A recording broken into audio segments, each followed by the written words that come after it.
that's all sacred work, isn't it? So when we get down on ourselves about these like meditations or journals or whatever that we're not doing, it's like, well, what did you do today? Did you do the dishes today? Because that's a beautiful thing to do.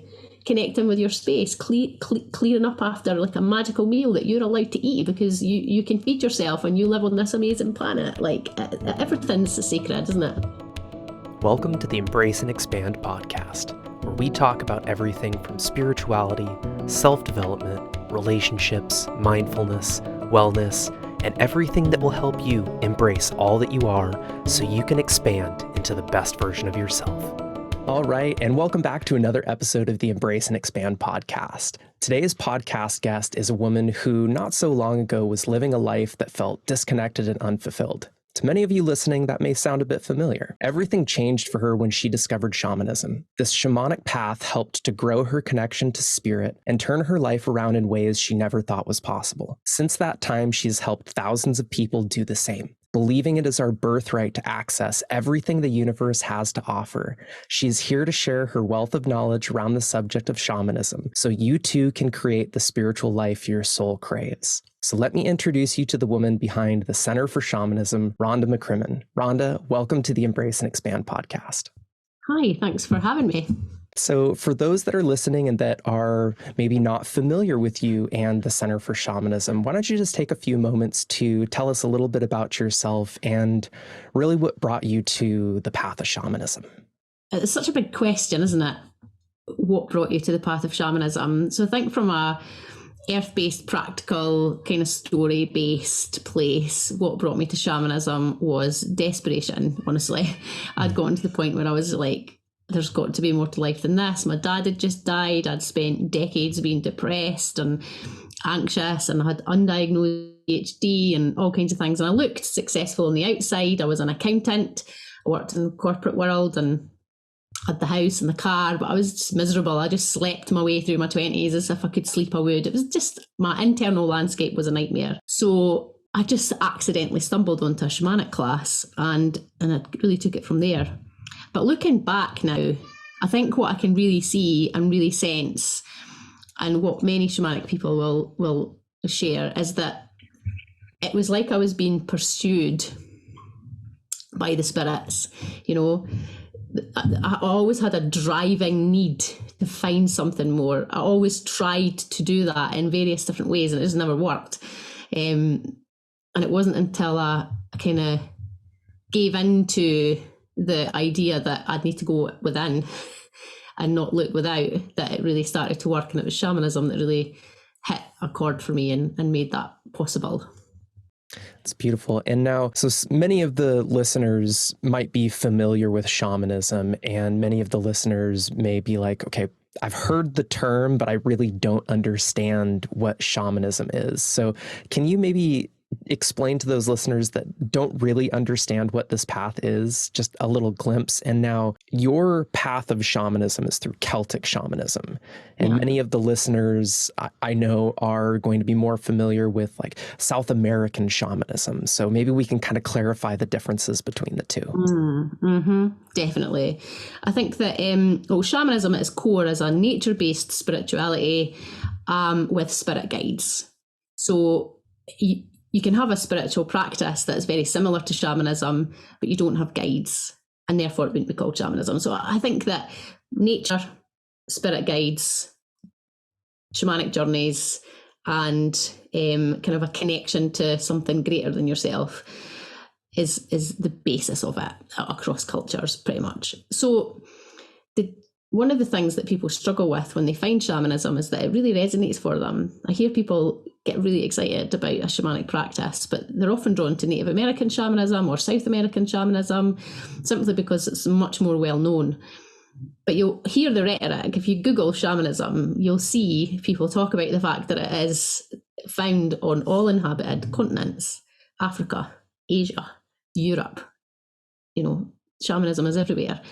And we have our own indigenous shamanism in the British Isles and across Europe. Celtic shamanism, there are different branches of it. You can go into much high resolution in like different areas, but in a nutshell, the umbrella term would be Celtic shamanism.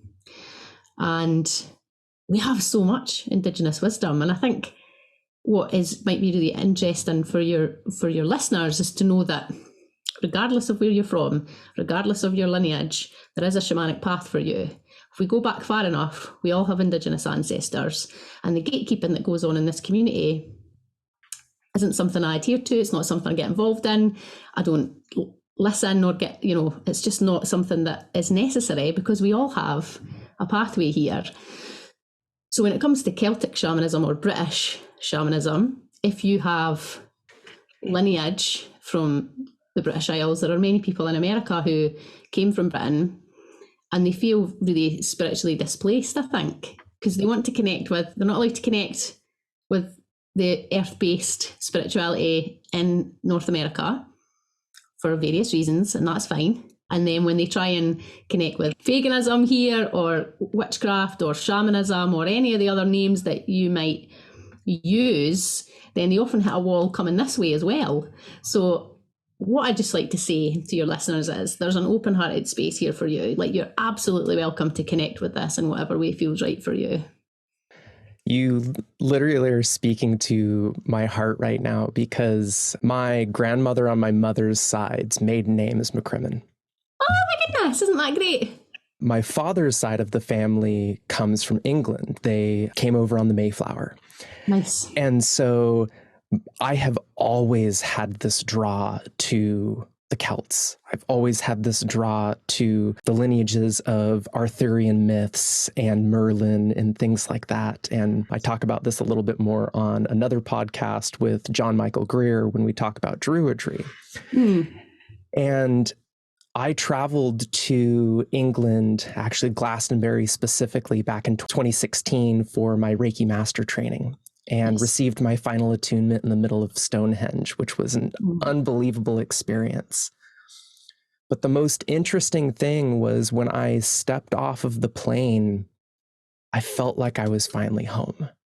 And I remember walking through Glastonbury, not having to use Google Maps or anything to find my way, just knowing every turn, every street, how to get to the Tor, how to really connect with that land in a very different way than I've ever really felt here in the States. And I've traveled all over the world. I've traveled to Asia, I've traveled to South America, and no other place aside from the British Isles did I ever really feel like I was home. And I had some friends who live in Plymouth, and they came to visit for the weekend before my training. And I will always remember this. We went into a little coffee shop, and as we were leaving that coffee shop, they took a left turn thinking that we were going back in the direction that we needed to, but we actually needed to go right. And I said, "Hey guys, we need to go this way."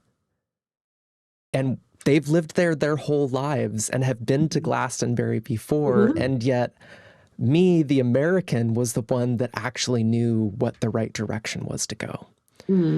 So it just kind of proves that our souls know the direction. They know what our right path is that we need to take. And I have always been drawn to shamanism. I've traveled down to Peru and sat with a shaman down there, Roman Hannes. We did another beautiful podcast about his style of Amazonian and Andean shamanism and the lineages that are there. And there are definitely differences between all of the shamanic practices, just based upon their culture, their beliefs, their land. But I believe the true interconnectedness and what's fascinating about shamanism across the globe and across the cultures and across time, because shamanism presents itself in various different timelines throughout the different regions. Connection with spirit, connection with nature, and journeying within seems to be that underlying part of the practice that is exactly the same no matter where you're studying. Yeah. It's magic. It's great. And you mentioned Druidry, which is interesting, because sometimes when people talk about Celtic shamanism, there are some critics, so there's always somebody with something to say, which is great. The conversation's wonderful. So for anybody that's wondering the difference between Druidry and shamanism, there isn't that much difference. But there are some differences, a few.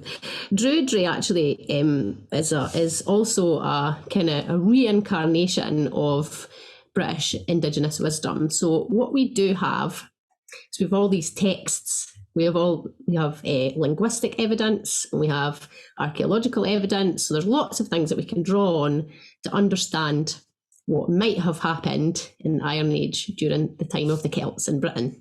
But what we don't have anywhere in the primary record is how to put it into practice, right? So the Druids have got their way of putting this ancient wisdom into practice. And what I do at the Centre for Shamanism is that this thing where I've got this balance between our Celtic Indigenous wisdom and creative application of that wisdom, right? So it's all about this idea that we have kind of a map, but it's broken, right? So we need to kind of start to draw in the threads of a lineage that we just don't have, and that can cause tension. So some people get quite tense about it. They'll say it's paganism, or it's druidism, or it's shamanism. And what I always say to that is, we're all drawing from the same resources, we're all drawing from the same space, we're all working with the same energy. I love the label that I use, and let's look at the soul behind the label. Let's not fight about the name. I ain't got time to fight about names. So that's what I'd like to speak to a little bit. So if you find your way to paganism or druidry or shamanism, you'll find a lot of overlap. Just go with what feels right for you, what sings to your soul, what really draws you in. Yeah, and I think that's part about finding your own way, that there is no right or wrong way. And I think it's very synchronistic that this is coming up, because every morning, part of my morning practice and morning ritual is I draw 3 cards from my tarot deck called Dreams of Gaia. And so unlike standard tarot that's based on specific classes or archetypes, these are all based off of the earthly elements. And so very different messages come up from that. And the first card that I drew was union, talking about it, how some people look in the perspective of duality, that there is a right or a wrong, good or evil, black or white. But the reality is that there's polarity. There are 2 sides of the same coin. And that there isn't a right or wrong way to pursue your spiritual path. It's about what resonates to you and just what helps you get drawn closer and closer to spirit, creating that union with the divine self that's within, however that ends up looking. And there is no right or wrong to that answer in how we practice. Yeah. What's really interesting as well is I find that while I agree with that statement, we have to be careful in some sense, because what ends up happening is that what I see a lot in the kind of more new age spiritual circles, and those of us who don't have elders really, and we don't have a spiritual lineage really, and we're kind of like making our way on our own and trying to like recreate something. And I wouldn't, maybe recreate's not even the right word, but we're walking a path where we don't have, it's not clear. Whereas if you go down to South America, or you work with Native Americans who still have an unbroken lineage, their values are set. Their ethical practice is there. Like that already exists, but that's often missing.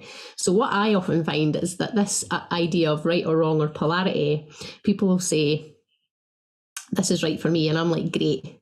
I love that. You do you. But what I also see is a lot of self-deception in that.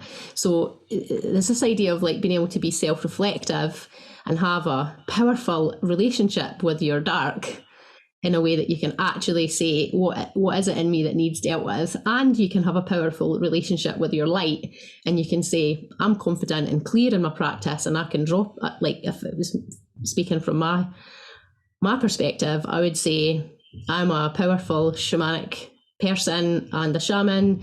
I hold space beautifully well. I have thousands of people who work with me. I've helped thousands of people turn their lives around and become happier, more resilient, more joyful, able to deal with problems, all the things. I can do that. I'm really good at it. But I can also list you my shadow. I can also tell you the things that I struggle with.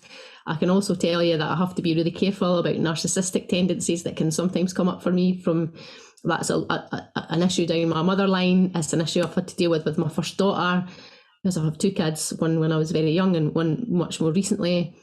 So it's this space of like balance, of being able to be human and sit with yourself in your own mud, your own dirt, your own crap, but also own your powerful side and your powerful self.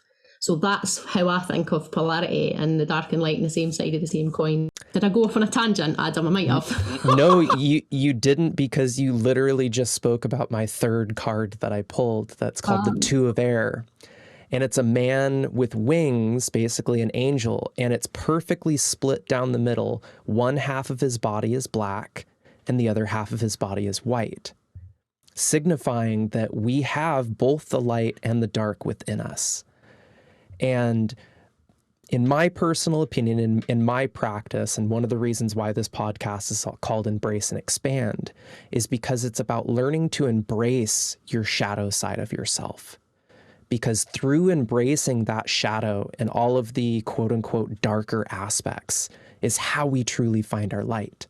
And through embracing those aspects, we can expand that light greater into the world, knowing where our flaws are, knowing where our limitations are, knowing where our triggers are. So then we can shine the light of awareness when those triggers start to come up and begin to make a different choice, instead of following the autonomous patterns that have steered most of us throughout our lives, making now that new aware choice of, I'm going to choose a different path. And now I'm going to rewrite those neural pathways within my brain to say that, no, when this trigger comes up, even though it happened this way in the past, doesn't mean it needs to continue happening that way in the future. Yeah. And there's a really interesting thing that I teach called the three cauldrons. I don't know if you've come across that. Yes. So the three cauldrons are Celtic power centres for anybody who doesn't know, and they're a bit like chakras, but Celtic and only three, which is much better for my neurodivergent brain, because 7 or 9 or however many, like too many for me. So I really like the centres, the power centres that we talk about here. So your lower cauldron, found in sort of, I think, from my experience, in the lower part of your body, like your gut brain, like right at the bottom, it's like your sense of self. It's like your root of who you are. It's full at birth. You come into life at conception with this intact, and it doesn't stay that way. Unfortunately, we need nurturing, loving, relatively stress-free environments with emotionally mature people in order for this to stay upright and full. And I'd like to put your hand up if you had that. I don't think many people can. So most of us deal with a lower cauldron drain of some kind, and how that often manifests at its root level is fear and safety. So we're lacking safety in our body. And I noticed, Adam, on your page, that you said you'd just finished a breathwork practitionership, is that right? Yeah, back in December. Yeah. So, which is like, breathwork is great for getting to the root of these issues, because what you describe when you talk about shadow, that's a mid-cauldron issue, right? So in order to be safe enough, so shadow works can be dangerous for people. Can be really hard to do. And I think some people need a bit more of a structure. So in order to be safe, to dive into this mid-cauldron area where we're talking boundaries, like giving away your life force, saviorism, or the darker side narcissism, or all these issues that people face. You can't really get to that until you do your lower cauldron work. And your lower cauldron work, you can't think your way out of lower cauldron issues. It's like a bodily, cell-based kind of core safety issue. So if you're struggling with something like facing your shadow, or really getting far, or you have like some sort of business that you can't get off the ground, or things just aren't working for you and you can't understand why, or you keep falling back into old patterns and going round and round the same circle, lower cauldron down to the bottom, you're not safe. Your body doesn't feel safe, and the ways to do that are usually quite out of the mental space and very much in the emotional and physical somatic space. So breathwork's really great. I have a breathwork practitioner I work with who I love. Recapitulation, I've got information on my website about that. There's like lots of different ways that you can like start to refill this lower cauldron, even just a little bit, so that then you have more life force and a little bit more safety in your body to be able to face these like dark places. So I wouldn't say rush into that. I'd say like really start at the bottom, build a strong foundation, and then start to like go deeper within. So anybody that wants to know more about Three Cauldrons work, there's loads of free stuff on my various social media pages if you're interested. Yeah, that's one of the things I really appreciate about your website is just how many free resources that you give to people that allow people to really start on their own practice and find their own self-discovery and voice within before. And I do feel that there's a lot of this thought process of needing to lone wolf your spiritual journey, that you've got to do it all on your own and you've got to figure it all out. And I do believe there is some truth to that. We all do have to do some of our own work, and the true deep work really lies within ourselves. Yeah. But at a certain point, and I know this is true on my spiritual journey, you find a plateau. And you find the fact that you need somebody else to help guide you through those next phases so you can continue on your journey. And I'll let you take it away from there. Yeah, right. So I love talking about this, right? Because there's this whole thing in our culture around hyper independence, right? We're independent people, but actually most people are really codependent. Like a lot of people I work with are actually very codependent. They're either hyper independent or very codependent. And what we're looking to do, regardless of what spiritual path you follow, is you're looking to build an interdependent village. So whether that's with a partner or friends or family, it's being able to take full accountability for your part in life. So that's what you said about being the lone wolf. Like, in a way, we all need to be our own lone wolf and take responsibility for our own stuff. But we're tribal people. We're not meant to do this alone. We're supposed to do it with other people. We're supposed to talk and share and have people listen to us and like exchange stories. And one of the things that I love to do in my work is offer that space for people. So we have a Facebook group. I know Facebook's getting a bit unpopular these days. Like more and more people don't enjoy it, but that's where the group is at the moment. And it's a really big group. It's like 10,000 people. But we have this rule, or we have quite a few rules. There's a rule in that group where you can only communicate in I language, right? So you can't say, you should, I think this is for you, here's what your message means. Just not allowed to do any of that. And our moderators are like right in there. And as do you know, if you've got hell you'll die on, that's one of the hills I'll die on, is this I language. So what that does is means that people can only say, I experienced it this way. I see these things in my journeys and experience this. And you get these like beautiful sharings, which you can then choose your own pearls of wisdom. And it's not like drinking from a fire hose in these online spaces where everybody thinks they know what's right for you, and it's horrible. It's really draining, can be really disempowering. So I try and recreate a space online that people feel safe in to like, I mean, it is difficult for some people as well, because some people really struggle with I language because they're deep in savior and just can't do it. And some people leave. And I'm sad about that, but it's a boundary that it's just non-negotiable. And then when we talk about, I got so excited about that, Adam, I've totally lost my train of thought. So we're talking about interdependent villages, and so then the website that has all this free stuff on it, what I see a lot of people do is they give away loads and loads of free stuff, but they're not abundant yet.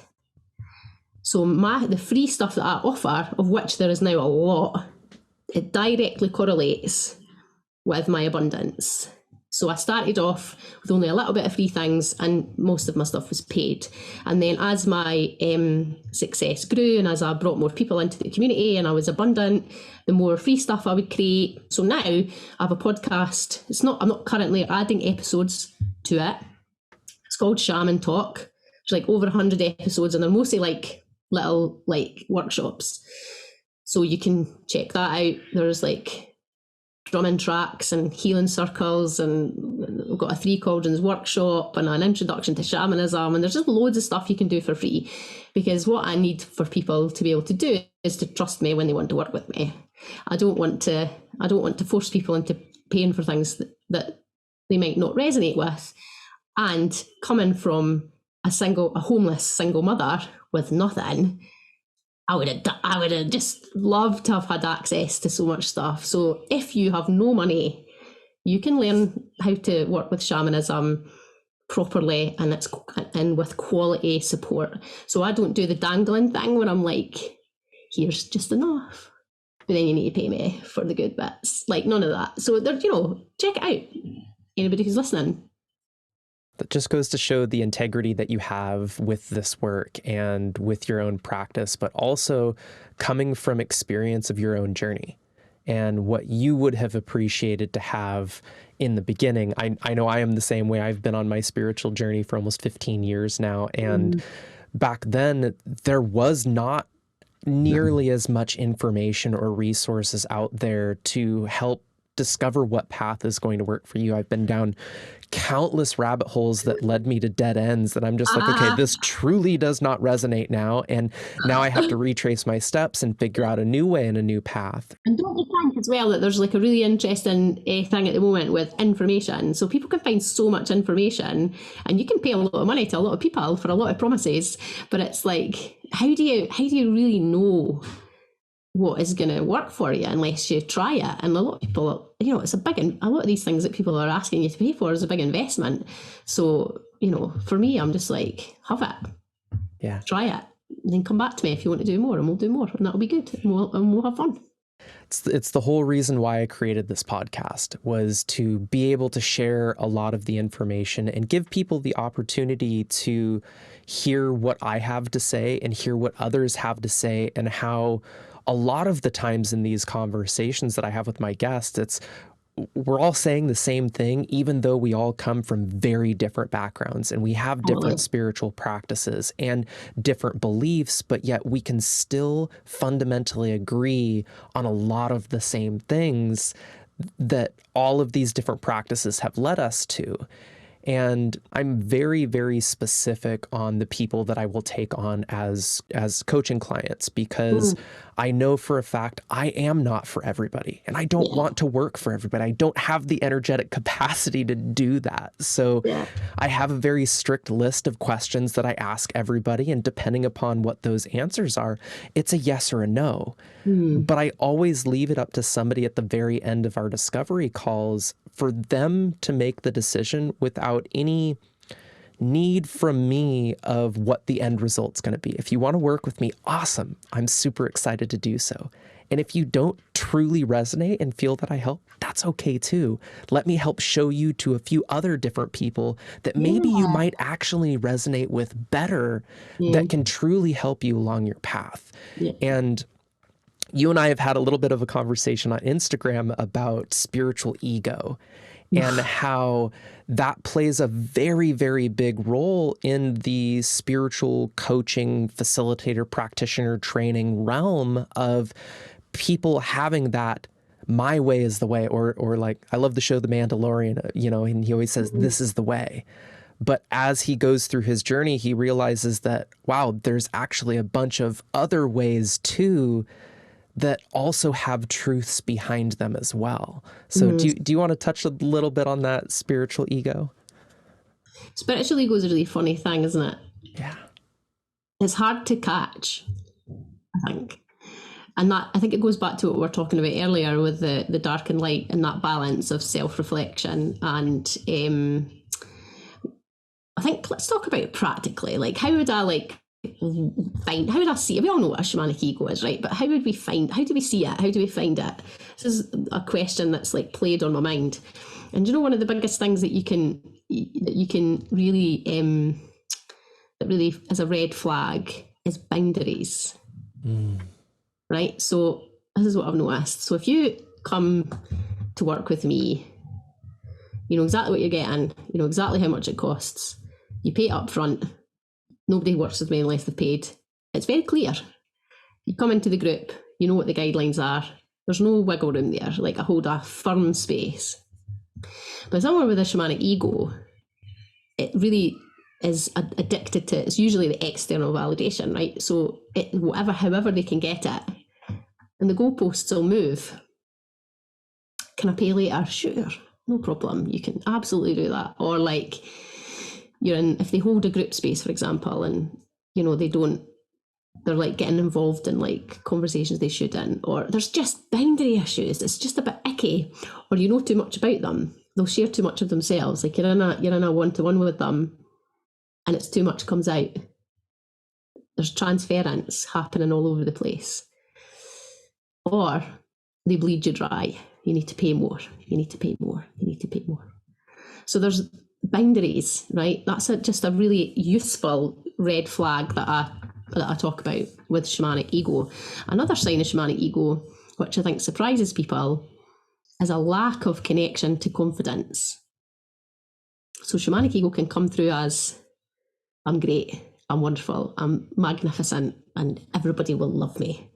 But actually inside I'm like terrified. So I'm going to like do anything I can for validation. On the flip side, you've got the people who are like, you're like, oh, do you know, I think they're like really good, but then their confidence just dips up and down, or they're in and out, or they're not consistent with what they're doing. That's a sign of the sort of flip side of shamanic ego, that you can't connect.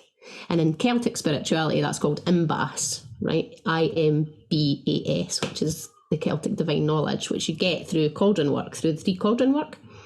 And you get that from lower cauldron, then mid cauldron, then upper cauldron, and you want to do it in order. And it's like a map for this self-reflective thing. So if you've missed out, which a lot of people do, right? You just skip all the stuff at the bottom and go on to become a Reiki master or a shamanic practitioner or some sort of healer of some kind. But they bring all their shit with them into the healing space. So that's another red flag. This is the confidence and the consistency that's not quite there. I see that a lot as well. One of the other red flags that I have noticed, just from some people that I've worked with over the years, were practitioners or facilitators that are holding these trainings and teaching all of this stuff and telling you that this is what you need to do with your practice, but then they themselves aren't actually doing the work. They're just teaching the work. And not continuing their own personal education and personal work. And it's one of tell that. How do you tell that? Because sometimes that's really hard to. I ask. I ask of, what does your personal practice look like, and when was the last time you did a journey? And I do have one of those inner knowings, just with being an HSP and a Libra as well, is I'm kind of a human lie detector. Okay. So I can tell when somebody is not telling me the complete truth. Okay. And that's a useful skill. That is a very huge red flag. And it's one of the ways that I also discern who I'm going to work with as a coaching client as well, because I can tell whether or not they're truly being truthful of where they are in their practice. Yeah, right, okay.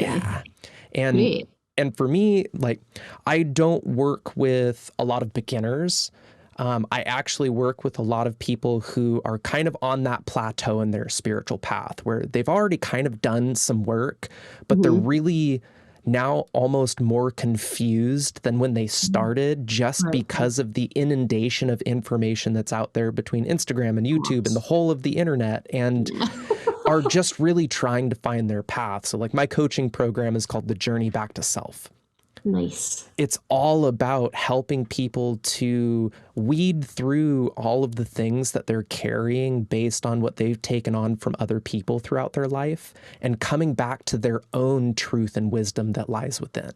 Nice. Yeah, and it's like really interesting when you work with. So I work with beginners quite a lot, but I also have different levels. So I've got practitioner training as well, and I have like the midsection. The midsection is good, right? That's fun. So like people come with their stuff and they're like, right, I've been doing this and for this much time, and I've been doing that for that much time. And you know what? It's often this, like, don't you find this lower cauldron, so in my parlance, this like lower cauldron safety stuff, isn't it? It's like it's bodily safety. And do you find, so my new thing this month, so I try and like learn something. I choose a thing to learn, whenever I feel like doing it regularly. And breath work, funnily enough, is the thing that I've been learning more about. So I do have very basic breathwork practice. I have friends who are breathwork practitioners, but I've been learning more about it. So do you find, this is me just like getting some teaching while I'm here, Adam, so do you find that breathwork is really helpful for that somatic release of stuff that you just can't think your way into? Is that your... Well, the breathwork practice that I've been training through for over the last year is called somatic breathwork. So, and originally it was called somatic release breathwork, and they just kind of dropped the release previously, and now it is just somatic breathwork. And really the practice is all about coming back into the body, completely removing the mind from the process, and diving deep into yourself using the breath to find out what's in the way. What are you carrying that doesn't belong to you and didn't belong to you in the first place? Where are you carrying armor that's shielding you from the outside world that actually isn't allowing you to feel safe within your own vessel? Nice. And in my opinion, in order to be a very, very good space holder, you need to have done your own work as well. Like before I even started becoming and learning to be a somatic breathwork practitioner, I had done 2 very in-depth breathwork sessions when I was in Peru in 2018. And that started my search for, okay, there is something here about breathwork. I mean, those 2 breathwork sessions were more powerful than the ayahuasca sessions and the Huachuma or San Pedro sessions because it was all me. Yeah. There was no other substance within my system. We did drink a little bit of cacao beforehand, but cacao really is more of just a heart opener. Yeah. And by being able to open my heart beforehand and then dive fully into my body to see what was really holding me where I was in that space, I relived memories from 2, 3, and 4 years old. Yeah. And through those memories was able to see, oh, this is why I show up this way in my marriage. This is why I show up this way in my work relationships. This is why I just show up this way in my general life, because those things that I took on at those early ages told me that that was actually who I was. When no, that had everything to do with who my parents, who the other people that I dealt with were, and their issues that they projected onto me. Mm-hmm. But through being a highly sensitive person or an empath, a little bit different things, but we'll just kind of couple those together for the sake of conversation here. I took those on as myself, and then I carried those throughout the entirety of my childhood, teenage life, adult life, until I was able to actually revisit those things and recognize that, okay, now I have the awareness around those. And that has what's been allowed me to have a different choice in how I act based upon having awareness around those triggers. And then I found another breathwork practice called neurodynamic breathwork, which is pretty similar to somatic breathwork, but there's some pretty stark differences between the two. And I did about 50 sessions in that. And through those sessions, I discovered a whole lot more about myself and reconnected with my body in a very different way. And then that's when I finally discovered somatic breathwork. And through doing one session with my mentor, Stephen Jaggers, online, and I actually do the majority of my breathwork sessions are done online. I work with people groups as well, or do you do only individuals? I do one-on-ones and I do groups. And now over the last year of doing more and more sessions, I've started to develop slightly different paths. I'm pretty well known in the somatic breathwork community for doing inner child breathwork sessions, where I actually guide people through an inner child meditation at the beginning so that they can rediscover that connection with their inner child, and then they can go through the breathwork session with their inner child at the same time. But allowing the inner child to be the one that dictates where the session goes, instead of us as an adult saying, no, this is what we need to see. No, we need to hear what our inner child has to say and what they need to actually work with through the session. And that's actually a big fundamental practice within my coaching program is we start at the very beginning. We start with inner child work, and then we work it up through the timeline. And once we get past the inner child work, then we work with their teenage self, then we work with their young adult. And for some people, they go through it within a handful of sessions. Other people, it takes a couple of months to work through this timeline based on their own childhood traumas and what they've had to go through and deal with. And some people have dealt with much, much deeper circumstances than other people. And that takes time. That's one of my biggest things. Adam, is there? There's no magic. It doesn't exist. No, and that's why in my coaching programs, I offer 3-month, 6-month, and year-long practice. Because some people can do all of the work within 3 months. Other people, it takes them 6 months. Other people, it takes them 12 months, and some even take longer.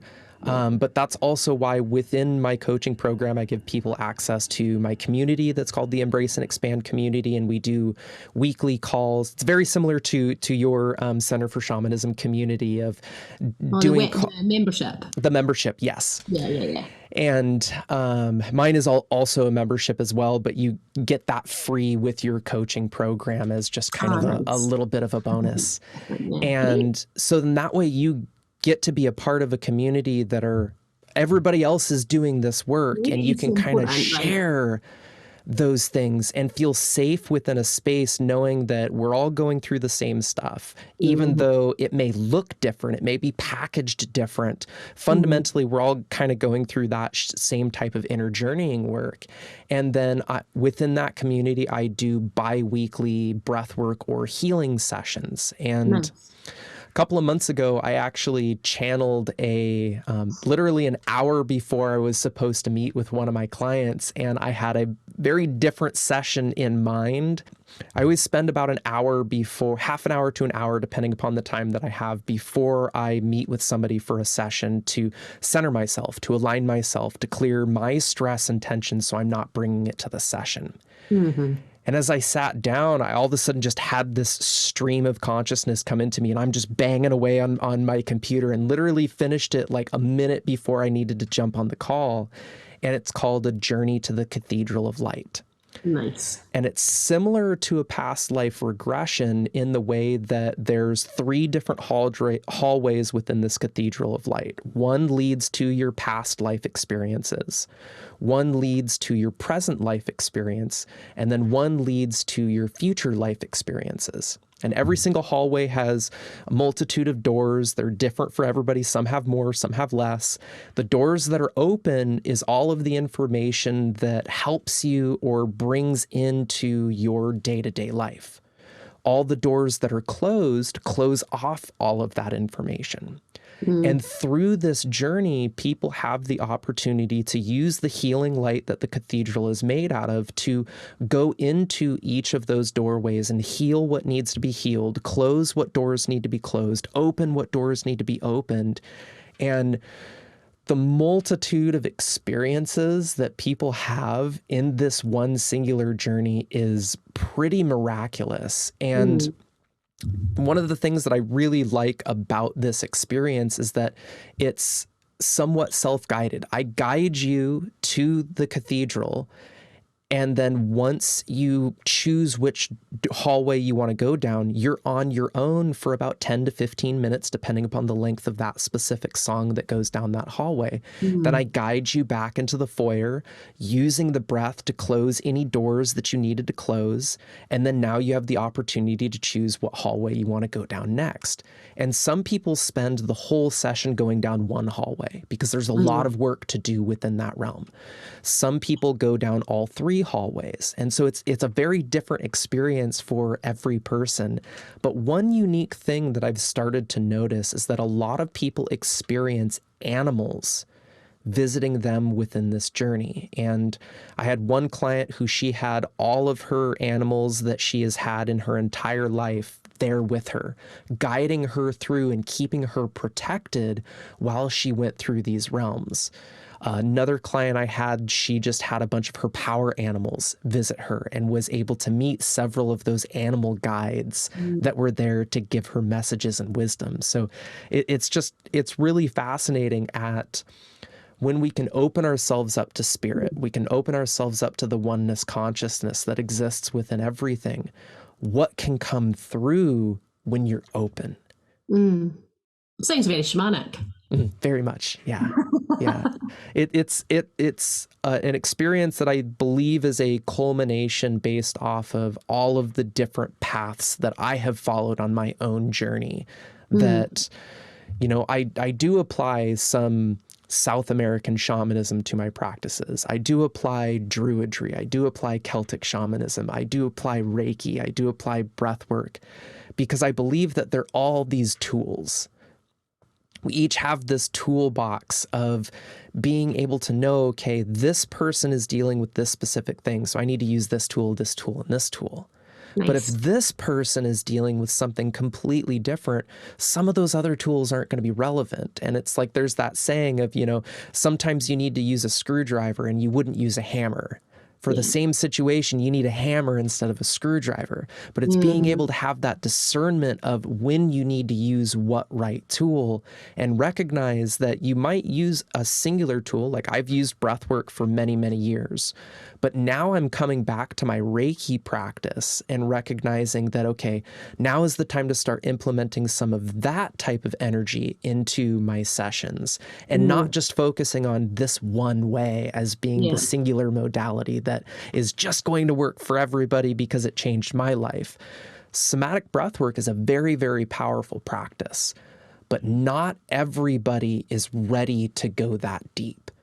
So we need to use practices that are a little bit more gentle before we're ready to do that deep work, and kind of build up that foundation and get people prepared to take that dive into the deeper end. It's just like learning to swim. You start out in the shallow end where you can touch the bottom easily, until you get comfortable with your own abilities to swim, to where now you start moving into the deeper end. Great. It's really interesting. It's nice to hear how other people work. Yeah. So I think now is actually a really good time to take the segue to ask you the signature embrace and expand question. All right. Rhonda, what did you have to embrace in your life in order to expand into the person you are today? I had to embrace all of myself exactly as I was, in all of the warts and all. I had to embrace my terrible behaviours that I had learned from my family line. I mentioned narcissism. There were many more. Negative thought patterns, controlling behaviours, because I was in terror all the time. So I was very controlling, very arrogant. I was a bit of a nightmare to be around. And it was a very deep year of shame and just embracing my shame about, wow, the pivotal moment was realising that I hadn't fooled anybody else, even though I had tried. Like, everybody else could see exactly who I was. And there was so much shame in that. When that veil is lifted and you see it, it breaks a lot of people, honestly. And I think a lot of people are just like, nope, absolutely not. Just put the veil straight back down. But for me, I really embraced that. I embraced that messy, screwed up nightmare of a woman who lived in a hellish landscape, and I said, no, I'm not doing this. My dad then died. When my dad died, I was like, he died, an unhappy, unfulfilled man with massive potential. He just never managed to live up to it. So I embraced my walk into becoming the ancestor I wish I'd had and didn't have.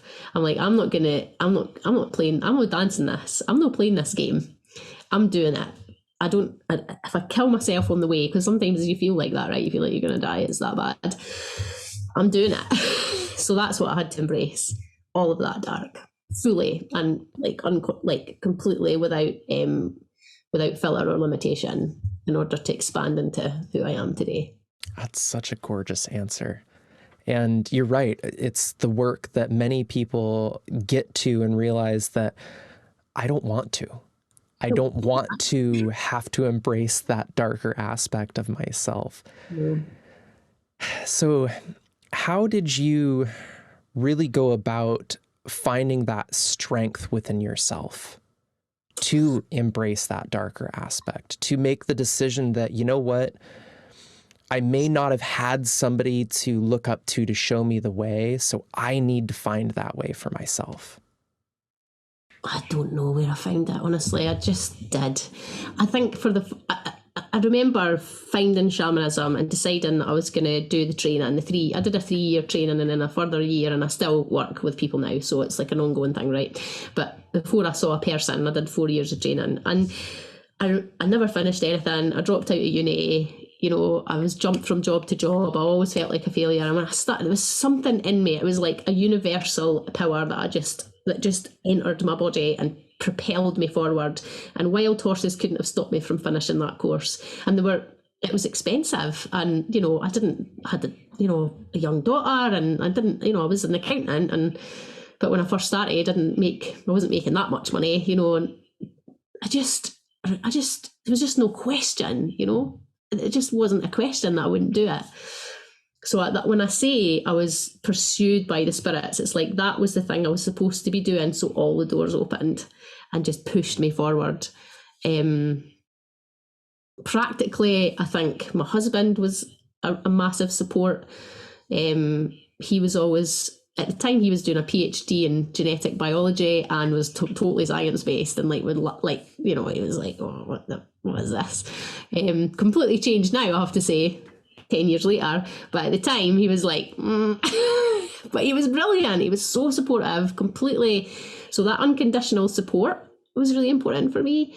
And just that single-minded drive to create a better life for myself and just find how to be happy.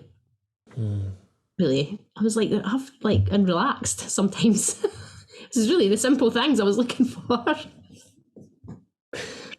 Oh, I love that. And I actually was listening to a podcast yesterday, and one of the things that they were discussing is at how many times being on the spiritual path, we overcomplicate it. Yeah, totally.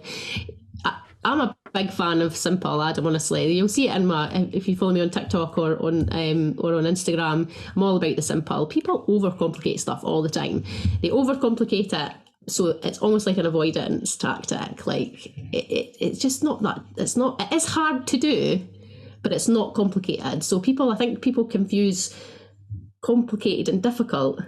So it's easy to understand. It's easy to do, but it's still hard. So you still have to, like break down barriers and face horrible things, but don't overcomplicate it as well, because that just makes it harder than it needs to be. So yeah, keep it simple. Breathe, eat, go outside, be in nature, you know, listen to a drumming track, relax if you can. Like just simple things every day. Small, zero, and there's no magic bullet.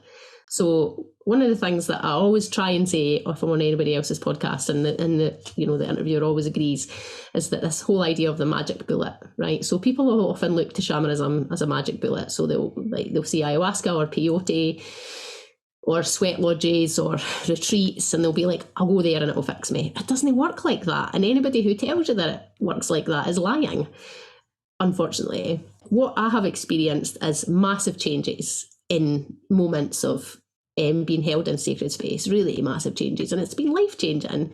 But the work between those still exists. You have to get up every day, you have to make good choices, you have to change the way you think about things, you have to admit when you're wrong and learn to say sorry and not be defensive and have boundaries and say no at work, and all these things have to happen, because if they don't happen, all that money you spent on that retreat to make you feel good is wasted, because you just go back to where you were, because you've not integrated any of it. So there's no magic bullet. So you've got to do something every day. Well, and that's a perfect point of doing something every day. And for me, my morning practice is I wake up, and we don't have human children. We have a bunch of fur kids. So I take care of their needs first. You know, I take care of the dog, take him out. I feed our animals. And then that's when they can kind of settle down, and I sit down for my morning meditation. sometimes it's just a meditation and it's just getting myself to relax and quiet down. Sometimes I go to my internal grove and confer with some of my spirit guides and see what messages want to come through. Sometimes it's a little inner journeying work where maybe the day before was a little rough, so I need to give myself some inner compassion and kind of work through some of those feelings. And then I wake up and sit down with my morning cup of mud water and draw my cards and journal based on those messages. It's interestingly, though, lately is that my card pulls have almost completely dictated how the conversations and topics were going to come up in those podcast interviews that I have for that day. And today, I mean, it completely happened again. So it's interesting at how that is. And the more we develop these personal practices, I feel like we can start to see those synchronicities within life. So what does your daily practice look like? So my daily practice at the moment is very different than it was 2 years ago because I have a baby now. So Mirren is 20 months old, so she'll be 2 in July. So at the moment, my daily practice is very much around motherhood and being absolutely immersed in bringing up this little soul and this baby. So we'll spend time together. I'm still breastfeeding and plan to do that until she's finished. She sleeps with us at night. You know, I'm up regularly all night now. It's almost like a really, really, really long vision quest. So I really am treating this journey as sacred with Mirren. And just for a bit of context, if anybody's, I mean, they might not be interested, but if they're interested, I also have an older daughter who's going to be 22 in May. And I didn't do it very well the first time round. So, like, Eve and I's relationship, our older daughter, is great now since, you know, like doing the work and facing those spaces and really discussing with her and validating her experience of having a narcissistic mother, which is what I was to her. And like, it's miraculous. The changes have been great. So with Mirren, the child I have with my husband, it is like my daily practice. It's just, it makes me feel emotional. It's like just such a gift to get to do it again and get to do it right. And like, I'm getting emotional. So a lot of my daily, like what used to be journaling and journeying is now absolutely focused on Mirren, outside, like being with her and just having her experience the world. I do also have other things I do as well, but they're not necessarily quite as daily as they used to be because sometimes I'm too tired or I don't have time. And I think that's really important. It's like, do what you can do. Everything's sacred, Adam, right? It doesn't have to be journaling or meditating, or it can be your walk with your dog. It can be what you eat for your breakfast. You just eat it with gratitude. It doesn't need to be complicated. It can just be really simple.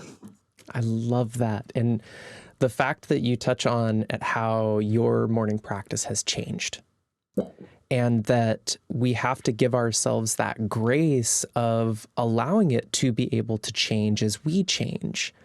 And also to recognize, and you kind of touched on, I didn't do my journaling or card pulls the last 2 mornings. My wife was out of town and I was having to tackle everything on my own. And yesterday I had 3 podcast interviews and a community call later at night, the day before. Days are getting muddled together with everything that happened. And I would have previously, even 6 months ago, gotten down on myself because I didn't tick those boxes. I didn't do what I should have done. And now I've learned through some of the compassion work that I've been doing recently with myself is recognizing that that's okay. If I don't have the time to do it today, I'll resume it when I do have time. And you find as well, Adam, that there really is magic in the mundane, right? Yes. So you're talking about, like, your wife's out of town and you've got like this beautiful space that is your home that needs tended, you know, and your animals that need tended, and the people that that are coming into your sacred space on this podcast that I can feel when I'm in it. Like, that's all sacred work, isn't it? So when we get down on ourselves about these like meditations or journals or whatever that we're not doing, it's like, well, what did you do today? Did you do the dishes today? Because that's a beautiful thing to do. Connecting with your space, clearing up after like a magical meal that you're allowed to eat because you can feed yourself and you live on this amazing planet. Like, everything's sacred, isn't it? Exactly, yeah. And it's touched on this in my podcast with Roman Hannes when we talked about his podcast is called Life is a Ceremony. And that's really what he teaches in the retreats. And the very last day of his retreats is he expresses that now is when the work truly begins.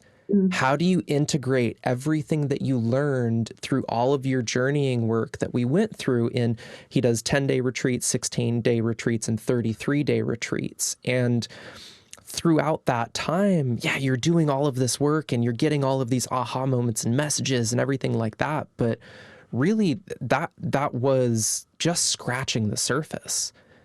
And I haven't been back with him in almost 5 years because I'm still integrating everything that I learned. I mean, I still have the journal that I took with me down there that I'm still constantly rereading some of the things that I wrote and recognizing like, oh crap, I forgot.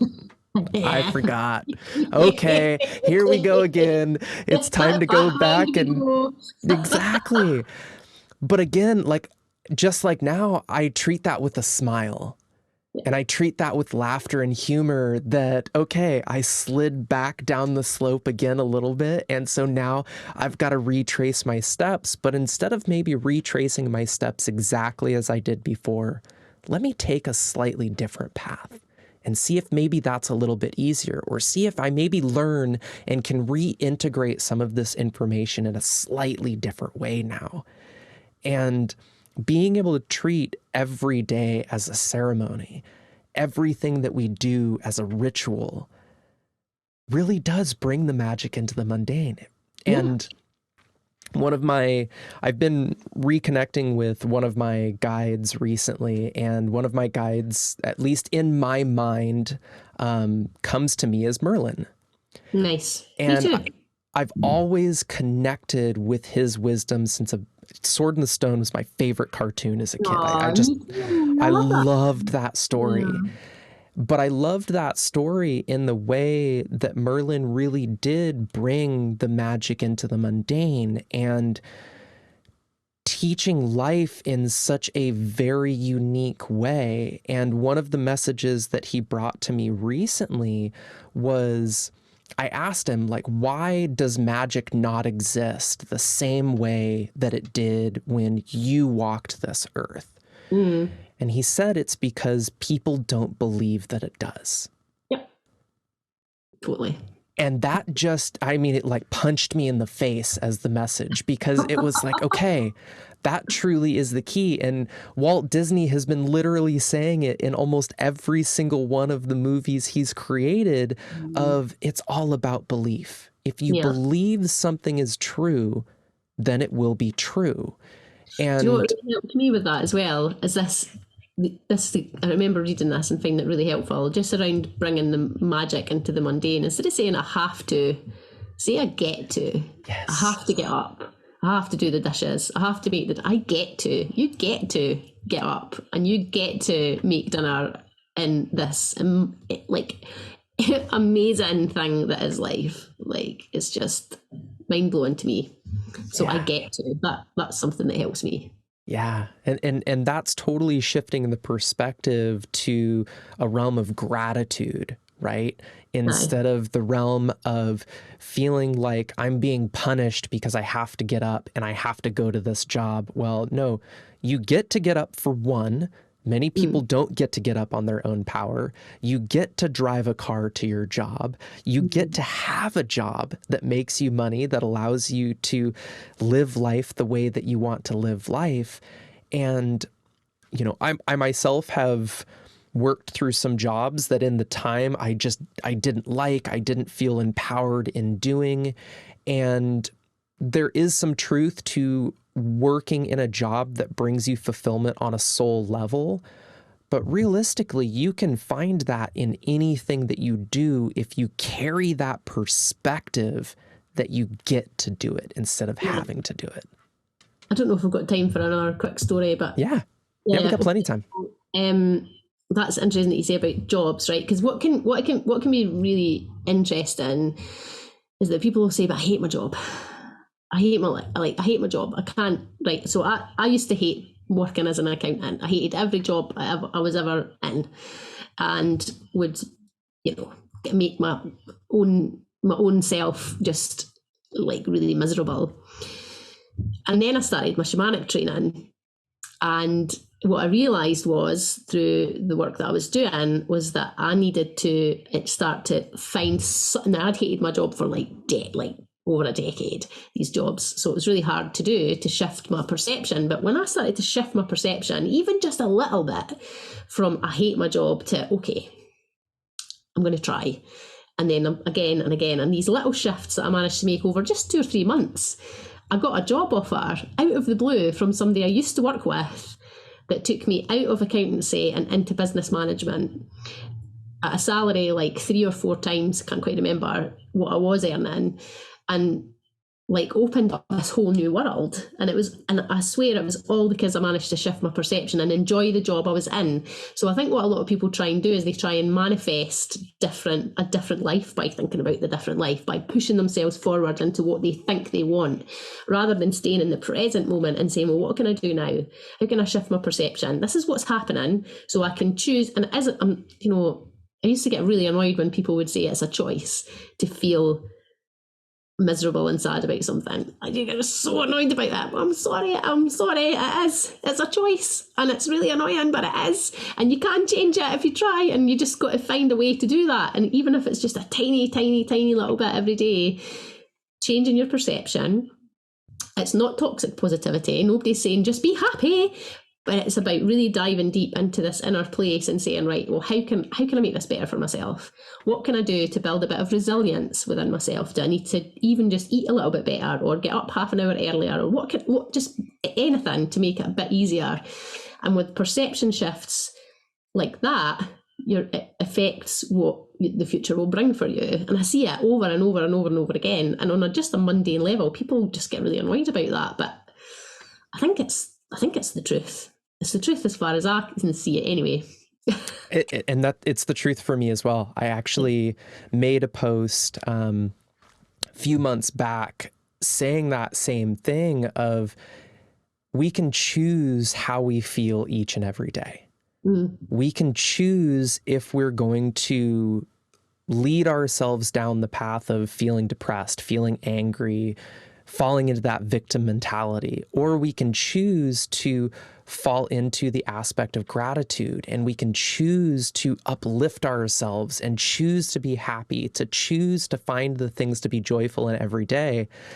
And I received a pretty nasty comment from somebody saying that, oh, okay, so you're basically telling the people who have lived with their depression their entire lives to just not feel depressed and to just get over it. And I responded back with compassion and said, well, being that I have dealt with some pretty major depression through many periods of time in my life, I can say that, yes, the choice is yours.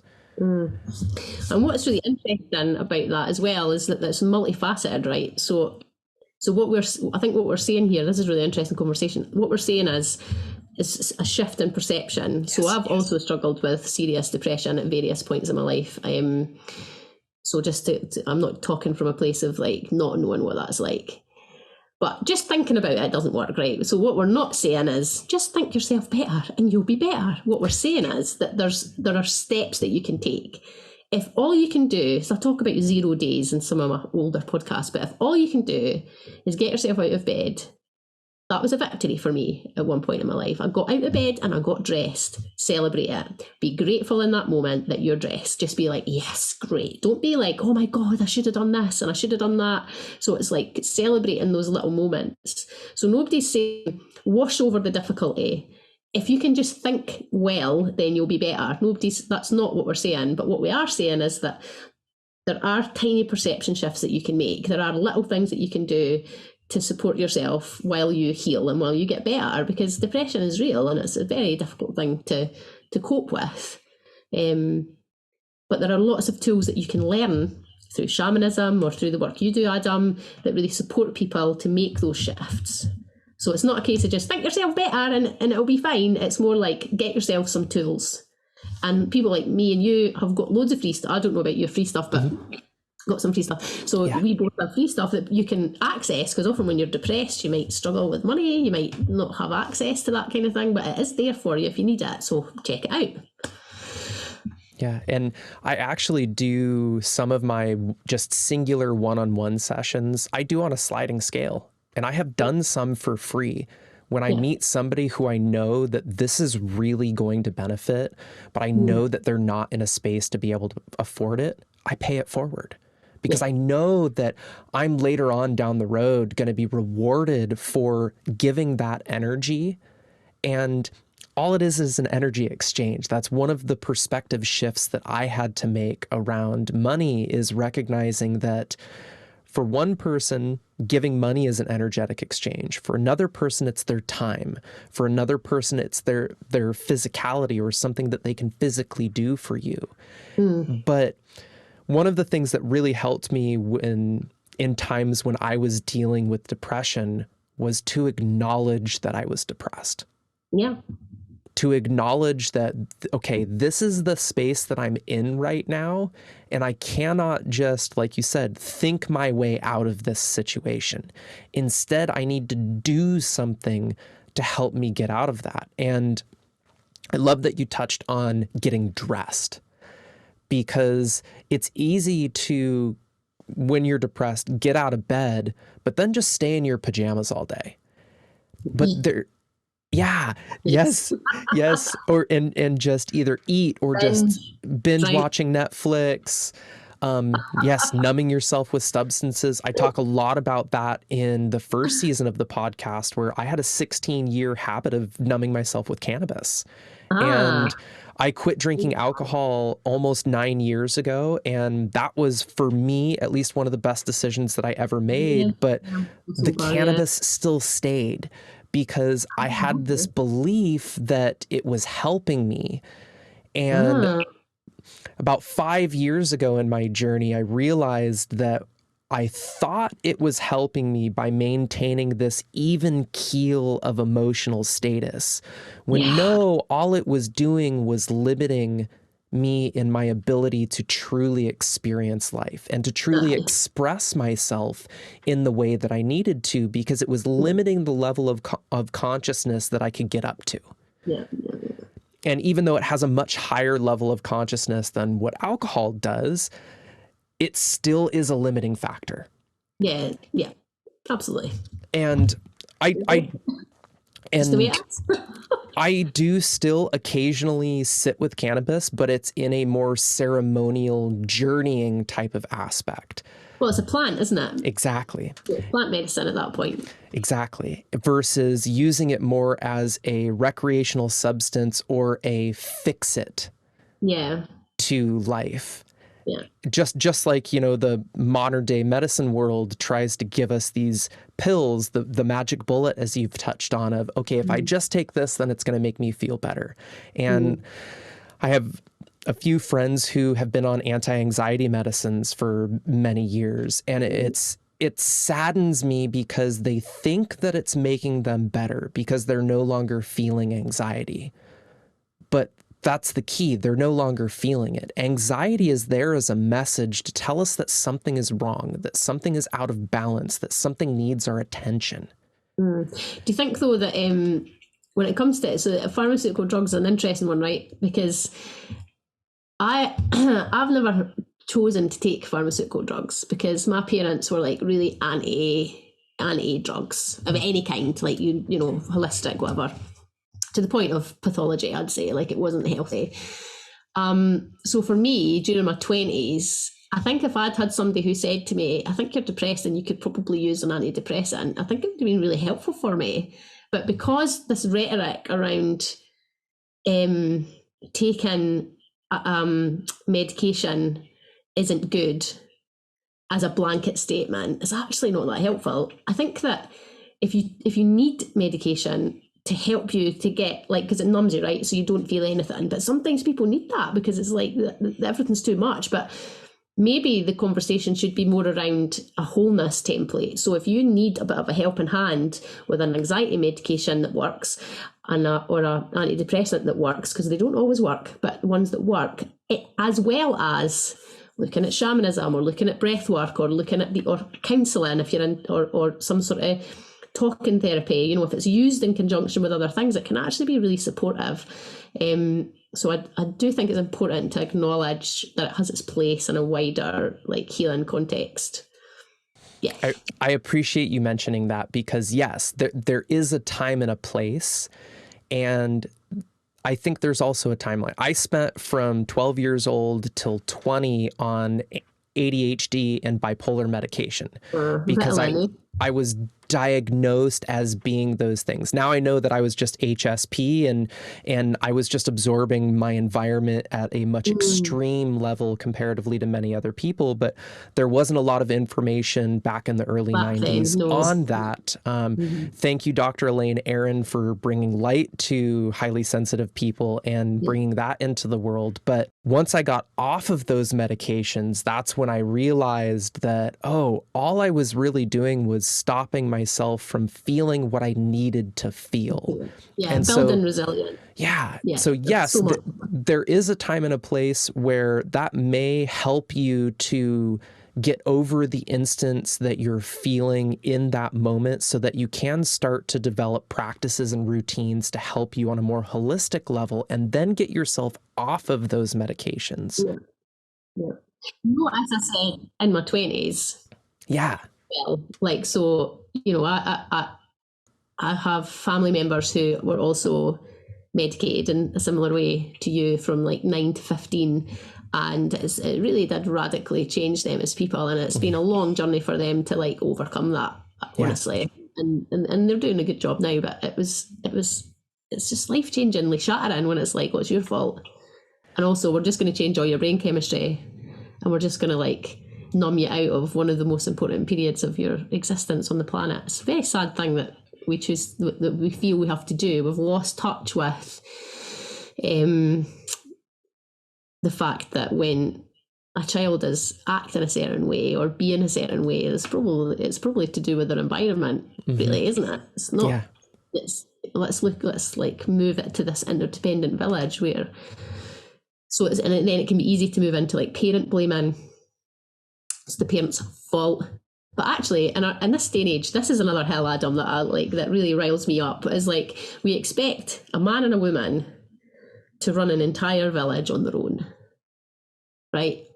And it blows my mind now when I think about it. So we live in a community here. I live with my husband and our daughter. My oldest daughter moved back recently. My brother's here, and my sister and her husband and their 2 kids, and we all have sections, and we all live in the same house.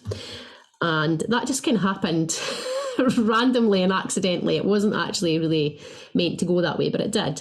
And again, I think Spirit had a hand in that. And what we've chosen to do is do this thing together. So now I can work and know that my child is looked after, and my husband, he goes out to work, but when he's out, I'm here. And then we've got we all swap babies, and we're all here to support. I don't only have to make dinner twice a week, and like, other people do the dishes, and I don't think about the bins, and everybody's got their job and their role. And it's just beautiful and amazing. And it just gives me so much heart space to be able to raise a family in a way that really I want to. And I don't think people can do it on their own, and I don't think they should have to. So what happens is that you get these people who are like, oh, I'll have kids. But they've no idea how to do it. They don't have any skills. Nobody teaches them anything. We send those children to school, which is not set up for most children. And then we wonder why children are having more and more and more and more of these psychological issues. It's like a whole cultural thing. We could do another podcast on it, right? I think we totally could. And I think that's where our society is slowly starting to shift back to more of that community mentality. I mean, you start to see communities popping up all over the place. And one of the main reasons why I started the Embrace and Expand community was to create a space where people could come for support. And there are some people who are single, some people that have families with kids, some people like my wife and I that, just have fur kids. And, we all come from different backgrounds, but are still there to just be able to support each other in whatever way that's needed. I mean, there's that saying for a reason. It takes a village to raise a child. It really does. A child. Yeah. Let alone families that decide to have, 2, 3, 4, 5, however many. And, my dad came from a family of 6, and I can't imagine what my grandmother went through trying to raise kids from so many different ages. Yeah. I mean, I was one of 4. I was the oldest of 4, and my dad was an alcoholic. I talk about this quite openly in a lot of places, and he recovered later in life, and the relationships was fine when he died and all that. But growing up, it was chaotic as all hell. There was no stability. My mum just did her best, but she didn't have any tools. She had 4 kids under 6, and my dad was an alcoholic who didn't do anything. And it was just like, how do you expect children to thrive in an environment like that? So it might be a bit extreme, but even when like both parents work, and they have to send their kids to childcare, you're basically giving your children to people that you don't know. Yeah. And in a way that they don't get that like kind of love and undivided attention, and they're just like cattle a lot of the time. Yeah. Anyway. Well, and I want to kind of take a few steps back and touch on something that you said of people who have a tendency to blame their parents. And I went through this phase in my spiritual journey as well and I used to actually use this as an excuse for my behavior and my relationships to say, well, this is how I was raised, so this is why I act this way. But I was just bypassing my behavior and not actually taking personal accountability for it's my choice to actually act that way. And I think it's a big distinction that we all need to make on our journey, is that our parents did the best with the tools that they had available at the time and the information that they had available at the time. So it's not your fault. Your childhood's not your fault, but it is your responsibility. Exactly. It's your responsibility.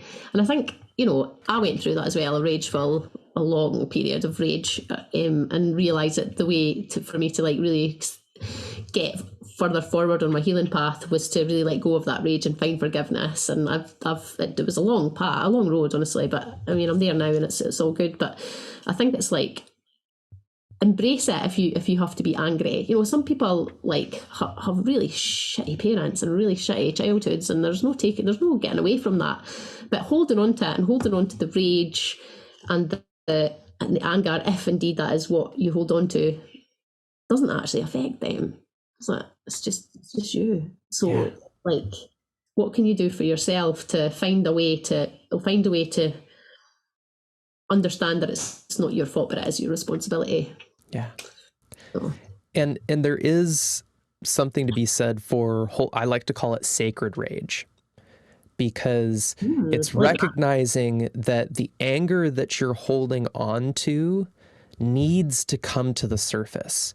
And many times there's a saying that my wife likes to share a lot, that I visited with my anger today and it told me its true name was grief.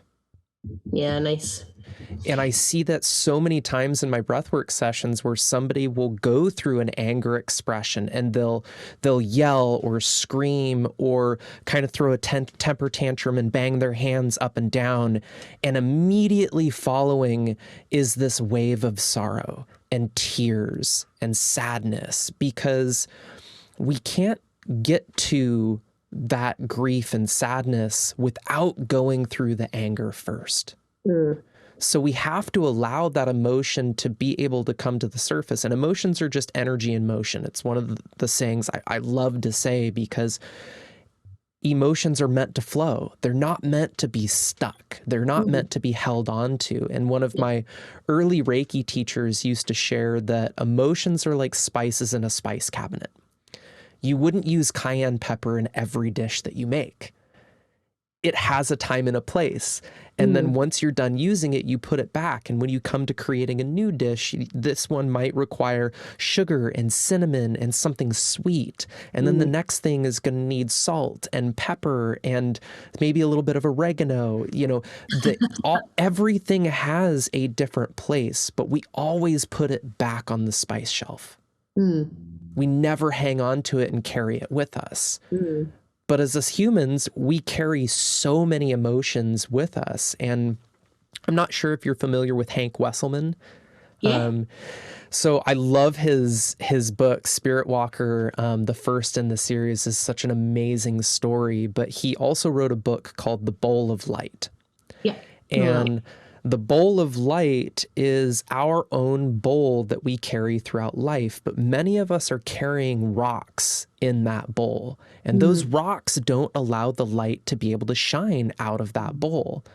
But these practices that we've been talking about in this podcast are designed to help you take those rocks one by one out of that bowl. And I use the analogy of we carry a backpack throughout our life. And as we go through various different occurrences, people put stones in that backpack. And the longer we carry that backpack, the heavier and heavier it gets. And breath work, or any of these practices that we're talking about that work with that lower cauldron, will help us to set that backpack down, open it up, and look at what rocks we need to take out and set down. And don't you think that you don't always need to know what rocks are taken out? No, and that's one thing that happens a lot within breath work, that people will enter this state to where people always think that they fall asleep. And I have to remind them that it's actually called the yogic trance state. It's a state that our consciousness will put us into, because in order to do true healing work, we don't want to re-traumatize the self. No. So the consciousness will recognize when you need to process through something, that if you consciously processed through it, it would cause more trauma. So it's going to put you in this yogic trance state where I like to refer to it as you feel like you're connected to everything and connected to nothing all at the same time. It's just this beautiful, blissful state. And people will come back and be like, I don't really know what I went through, but I think I was asleep. I'm like, I don't really was asleep. But yet my eyes are wet. Yeah. So something happened there. And yes, your body processed through something that you didn't need to be aware of that was there. But sometimes, and I think many times, we do need to be aware of that. And I reference you take a rock out of it, and maybe there's still a lesson that needs to be learned for that instance. So let's chisel it away a little bit and get it down to that little diamond that's inside. And that diamond is the lesson that you still need to carry with you because it still has value. No, there's not very many things I remember my dad telling me that were useful, I have to say. But one of the things that he always used to say was, get your rocks out of the water. If you want to feel better, you have to get your rocks out of the water. And it's one thing that always stayed with me. And I had a vision recently when I'm writing a book just now. Don't know if you know that. Yes. It comes out in the autumn. I'm very excited. But in that book, I was doing some journey work around the lower cauldron and what to bring forward. And one of the visions that I got from that was rocks in the lower cauldron, and like having to like take these rocks out. So this conversation is really synchronistic for me, because I'd forgotten about that book from Hank Wesselman and the bowl and the rocks. I read it like years ago as part of my training, so I didn't really recall that. And then you talking about the backpack and the rocks, so I'm just letting you know I'm having a nice little moment to myself over here about that. Spirit's giving you those confirmations through another being. It's beautiful. Yeah. Lovely. And that's one of the reasons why I love this podcast and these interviews so much, is because every single one that I have had, I've had little confirmations come up from what somebody has had to say, and vice versa. And it's just like Ram Dass says of, we're all just walking each other home. I love Ram Dass, and I love that saying. Yeah. He's one of my him and Alan Watts were two of my very early teachers, just through books and lectures. Right. I never got the opportunity to meet Ram Dass before he passed, but his picture is on my altar because I just hold so much reverence for his loving awareness of what he truly taught, to love everybody as if they are yourself, because they are. Was it him that said, treat everybody as if they're God in drag? Yes. Yes. Which is the one I like. Yeah. Yeah. It's so many beautiful teachings that I think are amazingly applicable, even though many of them, Alan Watts did all of his lectures in the 60s and 70s before his passing. And then Ram Dass did most of his in the late 70s, 80s, and 90s, and then into the 2000s before his passing. And yet all of that information is so relevant. And I really love the fact that there's two artists, East Forest and Akira the Dawn, who take those lectures and put them to music. Oh, really? I didn't know that. I'll listen back to this and get those names. And the music that they create around them, Akira the Dawn is much more like house, trance-like kind of electronic style music. And East Forest is more classically based, somewhat like kirtan-like. And he does a lot of, his concerts are all journeys that he takes people on. Oh, but there is one... I wouldn't find that. beautiful song that East Forest did with another gentleman, John Hopkins, that's called Sitting Around the Fire. Okay. And I highly recommend everybody that's listening to this, go on your Apple Music, go on your Spotify, go on YouTube, and listen to this song. Forest. How do you spell that? EAST, and then forest, just like the wooded forest. Yes. And then John, Jon Hopkins, HOPKINS. It's in the university or something. There's a John Hopkins something, isn't there? Yes. Yeah. John Hopkins University, which is synchronistically, they're doing a lot of research around psilocybin and the effects that it can have on consciousness. And so John Hopkins actually, a lot of the music that he has created, and same thing with East Forest, is music that is meant to journey with. Yeah, wow. East Forest, one of his albums that I actually use several of the songs from that album in my breathwork journeys, is called Music to Journey By, or Music for Mushrooms. Oh, great. And it's just... Note here, Adam. It's great. All of their music is created with a very specific trajectory, with very specific tunings. It's all intention-based music. But this one song, Sitting Around the Fire, is a lecture that Ram Dass is talking about all the various different ways that the true work really lies within. The true work is in our own heart. Yep. And that in each and every one of us, I'm going to paraphrase this song a little bit here, but in each and every one of us lies a spark and an ember. And it is our job to uncover that spark and ember and to fan it so that a flame can come from that. And then to recognize that really all that we are doing for the rest of our lives is sitting around that fire. Lovely. Love it. Yeah. Yeah. So as we kind of wind down towards the end of this episode, Rhonda, what is one piece of advice that you could give to the listeners who, if they really enjoyed what you had to say here about shamanism, that they could take to start their path down the shamanic way?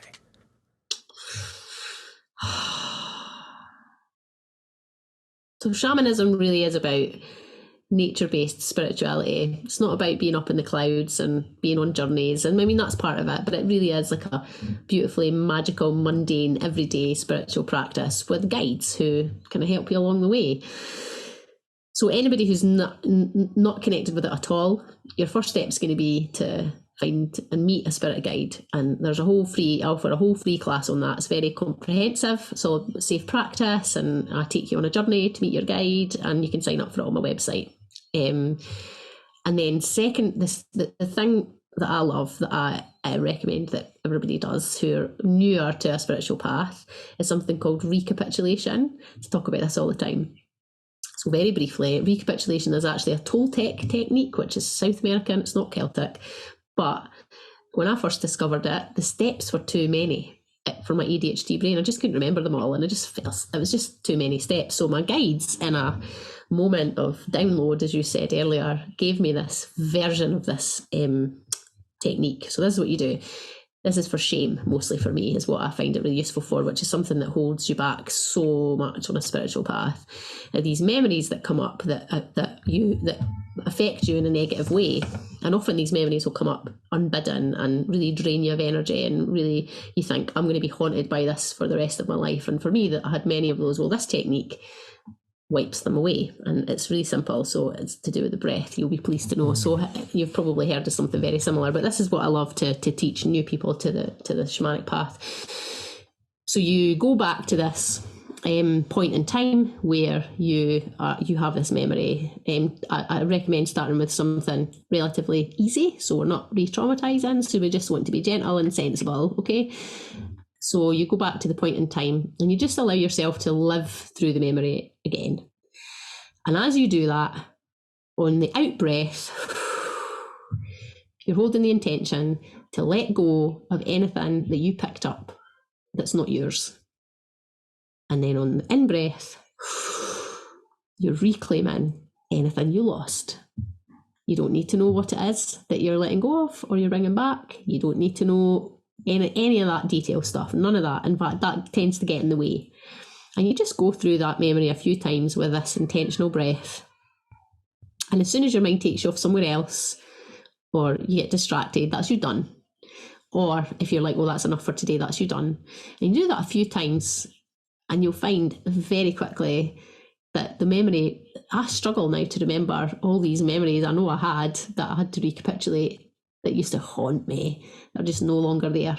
So those are the two things. Find yourself a spirit guide and do some recapitulation. Those are my two favourite things for people kicking off on a shamanic path.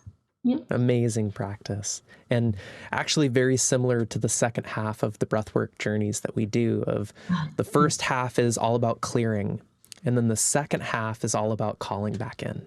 Yeah, well, that's very shamanic. So that's what we do in shamanism. It's a rebalancing, isn't it? So it's a removal of anything that's not yours and a return of things that are, like soul and power. Yeah. Oh, such a fantastic conversation, Rhonda. I greatly appreciate your time, your wisdom, everything that you are doing to help truly bring back Celtic shamanism into the light and into the just brilliant practice that our ancestors both probably partook in for a very, very long time. Yeah. Thanks for having me. It's been a lovely, lovely afternoon. Oh, it's been so great. Well, thank you all for being here and listening to another episode of the Embrace and Expand podcast. I greatly appreciate each and every one of your listens. The messages that you send in warm my heart so much. And again, thank you so much for being here, and I'll catch you on the next one.